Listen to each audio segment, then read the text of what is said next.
विदेश सचिव कुछ देर बाद बतलाएंगे कि बातचीत में क्या बात हुई, और इससे पहले जो जानकारी आ रही है उसमें आतंकवाद, लकवी का मुद्दा, 26/11 इन सब का जिक्र हुआ है। लेकिन यह भी जानकारी आ रही है कि पाकिस्तान की तरफ से कश्मीर का राग फिर से अलापा गया है। और इन सब के बीच इस प्रोग्राम के हम सीधे पाकिस्तान से भी जुड़ेंगे, कराची से जुड़ेंगे, और वहां पर जियो चैनल के साथ भी हम जुड़ेंगे। लेकिन उससे पहले हम चर्चा शुरू करें। हमारे साथ पारसारथी साहब, इस बातचीत को लेकर जो भी कयास जिस भी रूप में लगाए जा रहे हैं, लेकिन 30 मिनट की बातचीत अगर 55 मिनट तक चली गई, डेलीगेशन की मौजूदगी थी, और अब विदेश सचिव आकर मीडिया के सामने इस बात का जिक्र करेंगे क्या बातचीत हुई, क्या ये माना जाए कि एक फ्रेमवर्क तैयार किया गया था? नहीं। देखिए, उन्होंने बयान क्या दिया था, जैसे कम से कम 30 मिनट का होगा, ये नहीं कि 30 मिनट तक सीमित है, ये हमें स्पष्ट रहना चाहिए। 30 मिनट में कुछ बात बनती नहीं है। दूसरी बात ये, अगर गंभीर मसले होते हैं और दोनों राजनेता अपने भाषा एक दूसरे को समझ लेते हैं, तो इतने लोगों की ज़रूरत नहीं है, वो 1 on 1 होता है, ताकि कुछ ऐसे चीज़ें हों जो गुप्त ही गुप्त रहे और उसका प्रचार ना हो। तो मेरी राय में हमारी तौर से जो औपचारिक तौर से हमें उठाना था, हमने उठाया है, क्योंकि प्रधानमंत्री को आकर संसद को तो भी अवगत करवाना पड़ेगा कि कौन कौन से विषय पर बातचीत हुई। दूसरी बात ये कि उनकी तरफ से भी यही होगा। तो अगर अपने स्टेटेड पोजीशंस जो होते हैं, दोनों अपनी कॉन्स्टिट्यूंसी को प्रेजेंट करने पहुंचे थे सर। हाँ, कौन? अपने constituency meaning the people of India. प्रधानमंत्री दोनों ही उसी लहजे में पहुंचे थे। दोनों उनको भी अपने यहाँ बताना है, उनको भी बताना है। तो 55 मिनट में 30-40 मिनट तो इसी पर निकलेगा, औपचारिकता पर। तो मैं समझता हूँ कि ज़्यादा अपेक्षा रखना उचित नहीं होगा। जैसे कि मैंने पहले भी कहा था, अगर ये तय हो जाए कि संपर्क जारी रहेगा, एक दूसरे से मिलकर हर एक विषय पर बात करेंगे, चाहे गुप्तचर रूप से हो, चाहे सैनिक अधिकारी की हो, चाहे गुप्तचर अधिकारी की हो, या विदेश सचिव के हो। जब विदेश सचिव बोलेंगे, उससे हमें पता चलेगा कि एक दूसरे से संपर्क के लिए क्या हमने कदम उठाए हैं। और ये भी कि दोनों ये भी कह सकते हैं कि दोनों देशों ने ये इच्छा व्यक्त की है कि संबंध बेहतर बने और तनाव ना हो। ये इस तरफ के जनरलिटीज़ के हो सकते हैं, लेकिन मैं नहीं समझता हूं कि कोई बड़े अनाउंसमेंट होगा। हाँ, व्यापार बढ़ेगा। इसका मतलब यह है कि जो सिम्टम है दोनों देशों के बीच संबंधों का, बख्शी साहब जिस बात का जिक्र हम लोग बार बार वहीं पर लौट आते हैं, जो दोनों देशों को आगे बढ़ना है, ये एक मैसेज है। दोनों देशों में मुश्किलात है, ये भी परसेप्शन बना हुआ है। दोनों देश ऐसी बातचीत करते हैं तो उससे कुछ निकलता नहीं है, यह भी स्थिति बनी हुई है। तो क्या ये माना जाए कि ये 1 बरस के बाद द्विपक्षीय वार्ता का मतलब सिवाय अपने अपने देश में लौटकर अपने अपनी जनता और पार्लियामेंट को संबोधित करने के अलावे कि हम सक्रिय हैं और अंतर्राष्ट्रीय मैसेज देना चाहते हैं, इसके आगे बात नहीं है? आपकी भी सहमति है इसी पर क्या? मैं बिल्कुल सहमत हूं। देखिए, दोनों देश अब प्रजातंत्र हैं, उनको अपनी अपनी डेमोक्रेटिक कॉन्स्टिट्यूएंसीज को एड्रेस करना अनिवार्य है। और ये आपको बॉडी लैंग्वेज में साफ दिख रहा था, ग्रैंड स्टैंडिंग करनी पड़ती है दोनों देश के लीडरों को, क्योंकि आखिरकार उनको अपनी कॉन्स्टिट्यूएंसी के पास ही जाना है। कि मैं ये भी सहमत हूं इस चीज से कि हम कोई ज्यादा ड्रामेटिक अनाउंसमेंट्स ये 55 मिनट की बातचीत के बाद एक्सपेक्ट नहीं कर सकते। इस तरह की उम्मीद के पुल बांधना, ये केवल डिसअपॉइंटमेंट को बुलाना होगा। तो ड्रामेटिक अनाउंसमेंट का मतलब क्या है? अगर हम लेते नहीं बख्शी साहब, ड्रामेटिक अनाउंसमेंट का मतलब क्या है? क्या ब्रेक थ्रू का नहीं कर सकते हैं, या इससे पहले ड्रामेटिक अनाउंसमेंट होते रहे? नहीं, ड्रामेटिक अनाउंसमेंट तो जैसे कि बिल्कुल बताया अभी आपको पार्थसारथी साहब ने कि आधा तो ऐसी जो मीटिंग्स होती हैं, आधे से ज्यादा तो औपचारिकता में जाती हैं, reiterating known positions. You will get more of the same, आपको वही मिलेगा उसके बाद। और शायद अगर आप यही अनाउंसमेंट सुन लें कि आपका जो बातचीत का दौर है वो जारी रहेगा फॉरेन सचिव के लेवल पे। ये मैं समझता हूँ ये अपने आप में आप कह सकते हैं बहुत बड़ी बात होगी। देखिए हमारे पास जो जानकारी आ रही है उसमें लखवी का मुद्दा उठा, 26/11 का मुद्दा उठा, उसमें टेररिज्म का मुद्दा उठा, दूसरी तरफ कश्मीर को लेकर पाकिस्तान की तरफ से कहा गया, ये बात भी निकल कर आ रही है। हमारे साथ चूंकि हामिद मीर साहब जुड़ चुके हैं इस वक्त। हामिद मीर साहब, क्या जानकारी निकल कर आ रही है आपके पास, क्या बातचीत हुई? यार मेरी स्क्रीन आवाज नहीं जा रही हमारी आपके पास हामिद मीर साहब? चलिए आवाज नहीं पहुंच पा रही है, लेकिन हमारे साथ चूंकि सादिया जुड़ी हुई है इस वक्त। सादिया, ये जो मैसेज है बार बार कि अपनी अपनी कॉन्स्टिट्यूंसी को ही रिप्रेजेंट करना है और उसी लहजे में ये बातचीत आगे सिर्फ हो रही है, इस पे आपकी सहमति है या आपकी पार्टी के भीतर एक सहमति थी कि नहीं अब संबंधों को नई दृष्टि से देखने की जरूरत है, एक नया विजन चाहिए?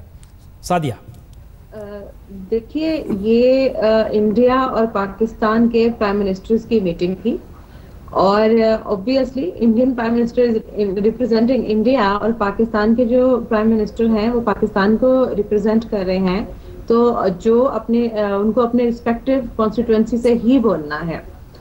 तो ये 1-to-1 मीटिंग थी दोनों प्राइम मिनिस्टर्स की और दोनों ने जो इश्यूज हैं बायलैटरल टॉक्स के जरिए उनको आगे बढ़ाया है। और अभी आप देख रहे हैं कि जो डिप्लोमेटिक लेवल है, सेक्रेटरी खारजा के लेवल की मीटिंग, वो it's on going on right now. तो ऑब्वियसली अपने जो इंटरेस्ट हैं, जो कंट्री का इंटरेस्ट है। तायल साहब, ये जो मैसेज है बार बार की बात हुआ और आइंदा मजीद मुलाकातें होंगी या नहीं होंगी, बर्फ पिघल चुकी है, लेकिन बर्फ पिघलने के बाद ये पानी किसी के गिलास में जाएगी और ये पानी पीने के काबिल होगा नहीं होगा, इस पे आज हम बात करेंगे। यहाँ पे मेरे साथ इस्लामाबाद स्टूडियो में मौजूद हैं lieutenant general retired Abdul Qayyum साहब, सेनेट के रुकन हैं, सेनेटर हैं, मुस्लिम लीग नून से उनका ताल्लुक है, और उनके साथ हैं पाकिस्तान तहरीक इंसाफ के सेक्रेटरी इंफॉर्मेशन जनाब नईमुल हक साहब। और अब दिल्ली चलते हैं जहाँ पे पुण्य परसून वाजपेयी साहब हमें अपने मेहमानों से तारुफ करवाएंगे। जी वाजपेयी साहब। जी, हमारे साथ पुराने डिप्लोमेट हैं, कात्याल साहब मौजूद हैं, हमारे साथ जी पार्थारसी साहब हैं, जेडी बख्शी साहब जनरल साहब मौजूद हैं।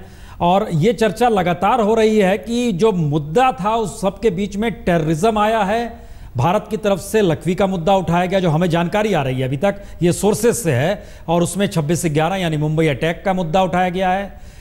और दूसरी तरफ हमारे पास यह भी जानकारी आई है कि पाकिस्तान ने कश्मीर का जिक्र भी किया है। क्या जानकारी है हामिद मीर साहब, क्या मुद्दे, किस मुद्दे पर बातचीत हुई है? मेरा ख्याल है कि बजाय कि मैं आपको जवाब दूं, क्योंकि इस वक्त मैं तो होस्ट हूं आपकी तरह जी, तो मेरे साथ नवाज शरीफ साहब के बहुत करीबी साथी हैं, पार्लियामेंट के मेंबर हैं जनरल कयूम साहब, वो भी बैठे हैं। जनरल साहब, आपका क्या ख्याल है कि थोड़ी सी महदूद वक्त की मुलाकात थी, इसमें किन किन अमूर पे बात हुई होगी और कोई मजीद आइंदा मुलाकातों का आपको चांस नजर आता है? क्या देखिए, बिस्मिल्लाहिर्रहमानिर्रहीम, हेनरी किसिंजर की अभी एक रीसेंट बुक आई है वर्ल्ड ऑर्डर के ऊपर, और उसमें उन्होंने एक लिखा है कि ट्रूमैन ने, जो एक्स प्रेसिडेंट थे यूनाइटेड स्टेट्स के, उन्होंने ये कहा था कि हमारा प्राइड ये नहीं है कि हमने कितनी जंगें जीती हैं और कितनी जंगें लड़ी हैं, हमारा प्राइड ये है कि हमने रिकन्सिलिएशन कहाँ की है। ये स्टेट्स पर्सन की अप्रोच होनी चाहिए। तो मैं ये समझता हूँ कि आज जितनी ज़रूरत है इंडिया पाकिस्तान को आपस में मिल के बैठ के अपने अवाम की फलाह के लिए काम करने के लिए, इससे पहले कभी न थी। Because with the passage of time आबादी बढ़ रही है और गुर्बत व अफलास के मसाइल भी बहुत ज़्यादा बढ़ते जा रहे हैं, इंडिया में भी पाकिस्तान के अंदर भी। तो मेरे ख्याल में ये एक तो मीटिंग खुश आइंद है, जो भी बैठ के बात होगी, हार्ट टू हार्ट बात होनी चाहिए। लेकिन उससे भी ज़्यादा आम बात यह है कि उन बातों पर अमल हो और माइंड सेट चेंज हो। यानी इंडिया को भी पता है कि पाकिस्तान का स्टैंड क्या है और पाकिस्तान को भी पता है कि इंडिया का स्टैंड क्या है, और हमें रियलिटीज़ ऑन ग्राउंड भी पता है। तो इसलिए जो बुनियादी मसाइल हैं, यानी पाकिस्तान हमेशा कश्मीर की बात करता है, वाजपेयी साहब ने बिल्कुल ठीक कहा कि प्राइम मिनिस्टर ने ज़रूर कहा होगा कि फंडामेंटल इशू तो यही है। इन एडिशन टू दैट हमारे वाटर के इशूज़ हैं जिनको रिजॉल्व किया जा सकता है।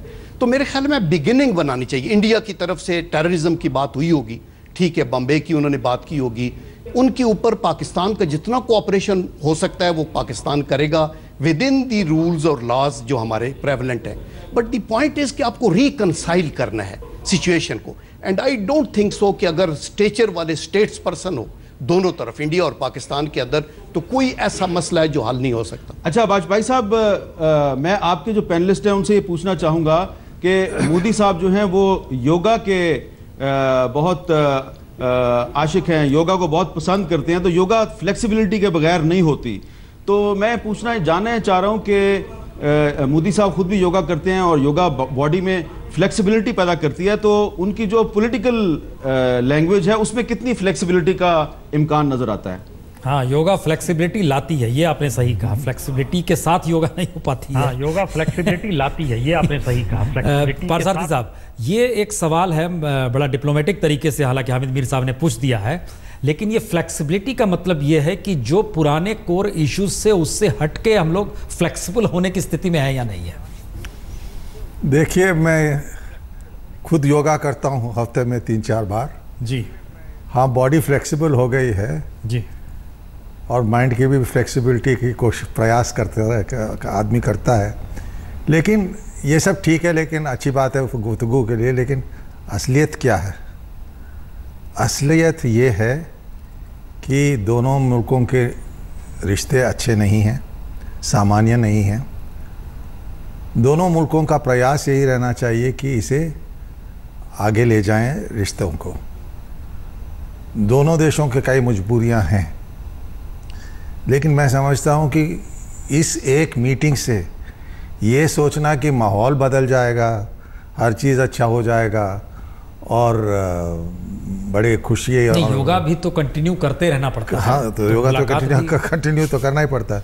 तो मैं समझता हूँ अगर ये भी हम तय कर सकें कि दोनों देशों के बीच कांटेक्ट, संपर्क रहेंगे, प्रयास करेंगे कि जो भी डिफरेंसेस हैं, मतभेद हैं, उस पर हम चर्चा करेंगे, तो अच्छी बात है। मैं ऐसे कुछ एक मीटिंग में ज़्यादा एक्सपेक्ट नहीं करता। मैं तो इस इंडिया पाकिस्तान रिलेशंस में लगा हूँ 1973 से, तो और पाकिस्तान में 1981 से रह चुका हूँ। तो कुछ मेरे ज़िंदगी या आपकी ज़िंदगी में हर चीज़ तो तय नहीं होगा, लेकिन अगर हम ऐसे कुछ कदम उठाएं जिससे कशीदगी या तनाव ना हो दोनों के बीच में, और अगर कई एरियाज़ में कोऑपरेशन, ताउन, सहयोग बढ़े, तो अच्छी बात है। देखें विदेश सचिव क्या कहते हैं, उससे ज़्यादा इस तरह अभी स्पेकुलेट करना उचित नहीं होगा। विदेश सचिव के इंतजार हो रहा है कि वो मीडिया से क्या कहेंगे हामिद मीर साहब, लेकिन कुछ सवाल जो यहाँ हम लोग सुबह से उठा रहे हैं उसमें बार बार वो कोर इशू सामने आते हैं जो जाहिर है टेररिज्म की तरफ जाते हैं। और एक सवाल ये भी आया इस बातचीत में कि भारत अगर ट्रेड की दिशा में बढ़ता है तो पाकिस्तान उसमें भी कहीं मदद नहीं कर रहा है। तो ये बातचीत किस रूप में आगे बढ़े और कैसे बढ़ेगी, ये एक बड़ा सवाल बार बार निकल रहा है मीर साहब। तो वहां पर से हम जरूर चाहेंगे कोई प्रतिक्रिया इस पर आए कि ताली बजनी चाहिए, लेकिन क्या आपको लग रहा है कि स्थिति एक समान हो रही है? जी वाजपेयी साहब, आपने बड़ा अहम सवाल उठाया, it's a very important question. तो मैं इस पे पाकिस्तान तहरीक इंसाफ PTI, जो पाकिस्तान की इस वक्त मेन अपोजिशन पार्टी है, उसके सेक्रेटरी इन्फॉर्मेशन नईमुल हक साहब हमारे साथ मौजूद हैं, जो पिछले दिनों इमरान खान साहब के साथ इंडिया भी गए थे। तो नईमुल हक साहब, आप इंडिया गए थे, वहाँ पे आप वहाँ के बिजनेसमैन को भी मिले, और इंडिया में ये ख्वाहिश है कि पाकिस्तान और इंडिया के दरमियान ट्रेड जो है, तजारत को फ़रोग़ मिले जी। अगर नवाज शरीफ साहब इंडिया के साथ ट्रेड के लिए कुछ इक़दाम करते हैं तो आपकी पार्टी जो कि अपोजिशन में है, आप उनके लिए प्रॉब्लम्स तो क्रिएट नहीं करेंगे? हम बिल्कुल नहीं करेंगे। इमरान खान साहब ने दिल्ली में अपनी स्पीच में कहा था कि मैं चाहता हूं कि पाकिस्तान इन पूरे साउथ एशिया में इसी तरीके के बॉर्डर हों जैसा कि यूरोप में है, और मुकम्मल तौर पर अफ़गानिस्तान से लेके बांग्लादेश तक तिजारत की खुली छूट होनी चाहिए। ये हमारा अल्टीमेट ऑब्जेक्टिव है। मगर यहाँ पे मैं एक बात करनी चाहूँगा कि ये अफसोसनाक बात है कि हमारे प्राइम मिनिस्टर को किसी गैर मुल्क में कई महीनों बाद जाकर मुलाकात करनी पड़ी, और वो भी आधे घंटे की। मेरी राय में जो आपने इशारा किया कि योगा की जो फ्लेक्सिबिलिटी है, एक तो ये हो सकता है कि हमारे प्राइम मिनिस्टर हर महीने मुलाकात हो। लाहौर से दिल्ली 45 मिनट की फ़्लाइट है, वो जाके खाना खाएं, 2-4 घंटे डेवलप करें, एक अगले महीने मोदी साहब आ जाएं इस्लामाबाद। इस तरीके से जो ताल्लुकात हैं उसमें वसत पैदा होती है, नए नए रास्ते निकलते हैं, पाकिस्तान को चाहिए कि वो इंडियन पब्लिक ओपिनियन को तैयार करे, इंडिया को चाहिए कि वो पाकिस्तानी पब्लिक। अच्छा, अगर नवाज शरीफ साहब हर महीने के बाद इंडिया जाना शुरू कर दें और मोदी साहब हर महीने बाद पाकिस्तान आना शुरू कर दें, तो मैं दोबारा पूछूंगा, इसलिए कि आपकी पार्टी के सरबराह इमरान खान साहब ने पिछले साल जो मूवमेंट चलाई तो उसमें उन्होंने बड़ी दफा इल्जाम लगाया कि नवाज शरीफ का इंडिया में बिजनेस इंटरेस्ट है, तो आप पक्की बात है कोई इल्जाम नहीं लगाएंगे? नहीं, बिजनेस इंटरेस्ट का वो तो एक मीटिंग थी, उस पर हमने तनकीद की और मैं समझता हूँ वो सही तनकीद थी। मगर प्राइम मिनिस्टर या उसकी फैमिली को इस तरीके से बिजनेस करना वो पोलिटिकली मेरा ख्याल है वो सही नहीं था, इस वजह से उस पर तनकीद दी। मगर पाकिस्तान की बिजनेस कम्युनिटी, हिंदुस्तान की बिजनेस कम्युनिटी है, ओवरवेलमिंगली वो चाहते हैं कि तिजारत शुरू हो, तिजारत के जो दरवाजे हैं वो खोले जाएं। तो मैं समझता हूं कि इस हवाले से बिजनेस कम्युनिटीज का एक्सचेंज बढ़ना चाहिए। कल्चरल एक्सचेंजेस की तो आप जानते हैं, अभी इंडिया के अखबार यहाँ नहीं आ सकते, हमारे अखबार वहाँ नहीं जा सकते, हालांकि इंटरनेट पे इसकी जरूरत नहीं है उसके बाद। अच्छा बाजपाई साहब, ये देख लें कि मेरे साथ जो रूलिंग पार्टी है उसके मेंबर पार्लियामेंट मौजूद हैं जनरल कयूम साहब, और अपोजिशन पार्टी के सेक्रेटरी इंफॉर्मेशन नईमुल हक साहब। आपके सामने कह दिया कि अगर पाकिस्तान और इंडिया में ट्रेड को फ़रोग मिलता है, तजारत को बढ़ावा मिलता है, तो इनको कोई एतराज़ नहीं होगा। अब गेंद आपके कोर्ट में है, अब आप बताइए कि आपने क्या करना है। जीडी बख्शी साहब, आपने कुछ सवाल उठाए थे ट्रेड को लेकर, और अब वहां से सहमति बन रही है कि उस दिशा में तो कदम बढ़ाया जा सकता है।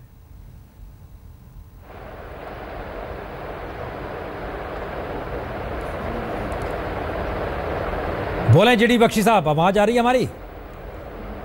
हाँ जी, देखिए मैं सिर्फ कहना चाहता हूं कि हाल में अभी अफगानिस्तान ने रिक्वेस्ट की थी कि वाघा बॉर्डर से भारतीय गुड्स को जाने दिया जाए, अफगानिस्तान, सेंट्रल एशिया वगैरह।